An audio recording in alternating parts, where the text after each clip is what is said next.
Hana, dos, three. Hey everyone, I'm Ari, so-called the K-pop analyst, and today we are taking a look at IVE's I Am. Let's do this. Hmm. 다른 문을 열어 따라갈 필요는 없어 넌 너의 길로 난 나의 길로 하루하루마다 색이 달라진 느낌 밝게 빛이 나는 길을 찾아 I'm on my way 넌 그냥 믿으면 돼 I'm on my way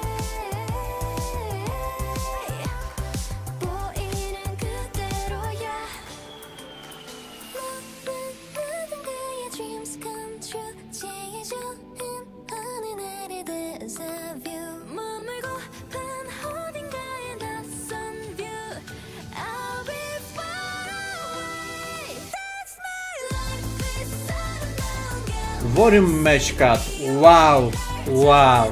fantasy 매일 내게 열리는 건 big big stage So that is who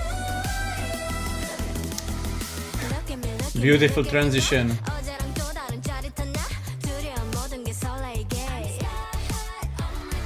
사소한 건 다 아득해져 와 Look at me now, look at me now I'm on fire 넌 그냥 믿으면 돼 I'm on my way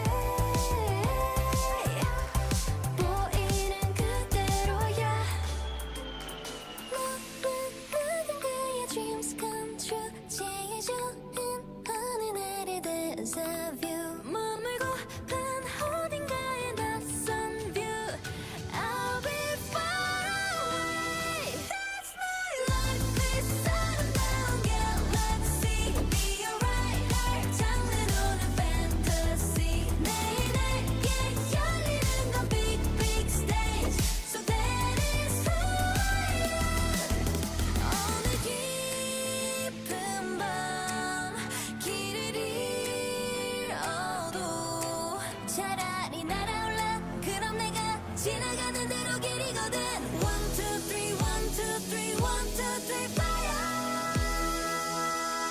I hope you be so my dreams come true 제일 좋은 어느 날의 deja vu 머물고픈 어딘가의 낯선 view I'll be far away That's my life is 아름다운 게 Let's see be alright 날 장르로는 fantasy 매일 내게 열리는 건 big big stage So that is who I am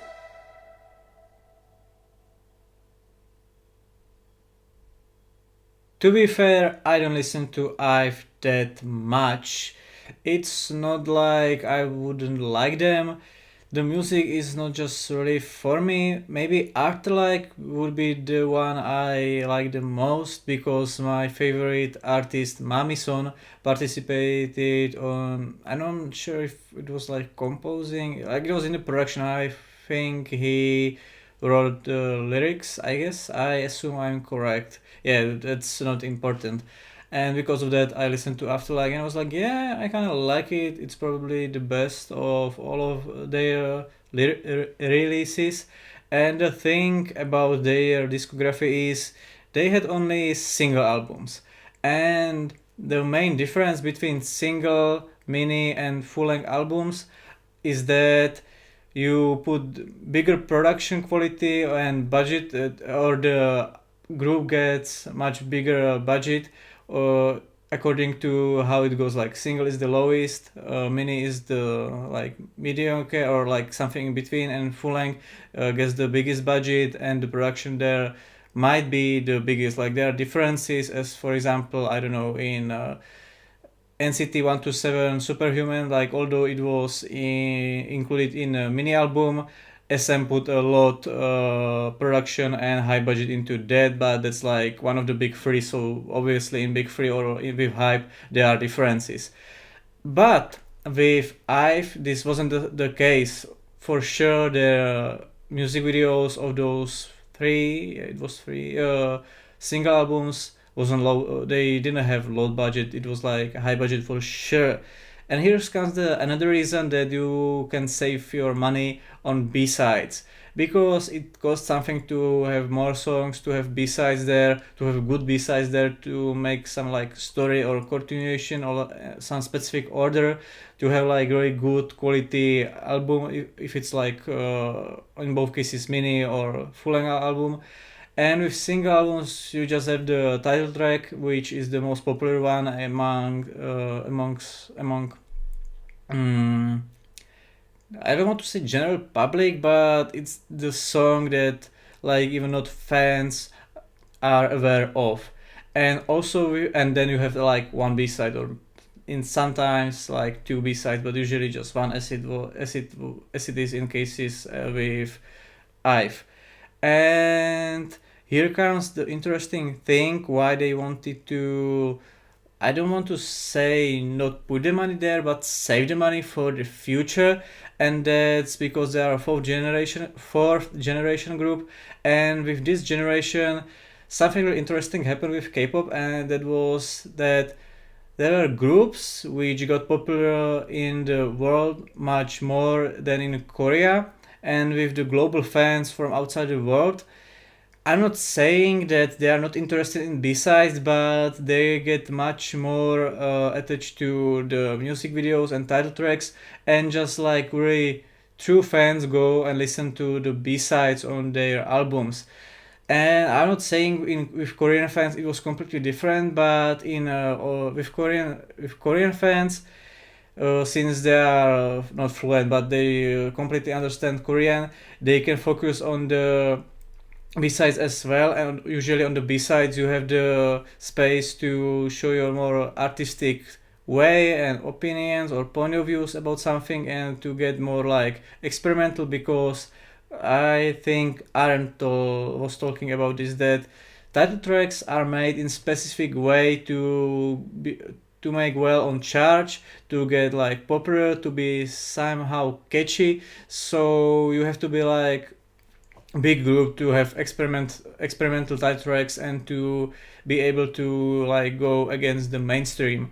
And so if you want to be successful, you should follow the pattern to like be successful with your title track.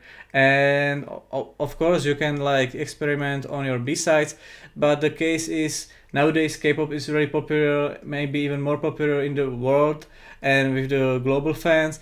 And those fans are, I'm not saying again all of them, but in most of the cases they are more interested in the title tracks. So why would you like put that much money and effort to make a B-side just for like small amount of people in a like specific group, if you want to like appeal to the whole world, to much bigger area of fans or of people, to make them fans in the future.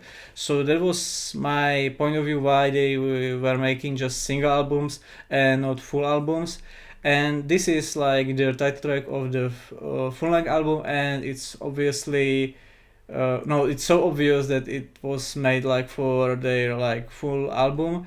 And I really appreciate the music video. You could see from my reactions from like during watching it, those like match cuts, transitions, everything.